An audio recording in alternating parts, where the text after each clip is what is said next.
Hello. हाँ बोला। बुखार हो गया। कहाँ हुआ? मार्केट में आई हो। तनी हमरे खातिर दवाई ले ले या। का भइल? अरे यार हमके सर्दी जुकाम बुखार हो गइल। अच्छा चल ठीक है, ले लेते दवाई। अच्छा हेलो हेलो सुना। हाँ बोलो।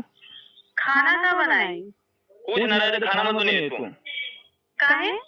नहीं खाना मत बनिए। काहे बताइबा? अरे खाना मत बनिए, तू नेटा डब्बा तो चुआ हुआ देगी तो के खाई रे बा।